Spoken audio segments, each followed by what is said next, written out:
Hey friends, welcome to Design Guy. Ready to make awesome edits? I'll show you how to cut, add music, and export videos in Canva. Click Create, then select Videos.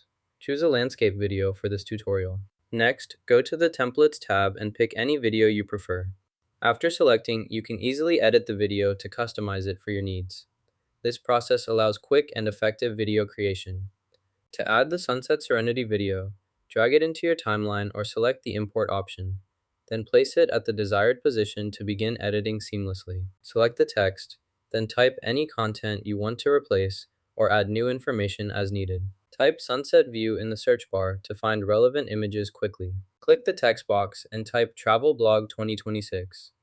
To the side, adjust the duration slider to set how long the text appears on screen. This lets you control the timing perfectly for your video's flow and ensures your title displays just the way you want. Adjust the duration by entering a new value. To add music, click the music icon and select your desired track from the library.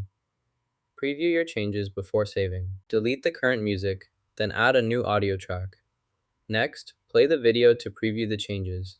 Make sure the new audio fits well with your visuals. Adjust the timing or volume if needed. Once satisfied, save your project to keep the updates intact and continue with your editing process. Click Share, then download to save this video in the best available quality on your device. Drag the quality slider to the left to decrease quality or to the right to increase it as needed. If you have a Canva Pro or other premium account, click the download button to save your design directly to your device quickly and easily. Now you know how to easily edit videos in Canva and subscribe for more quick tips.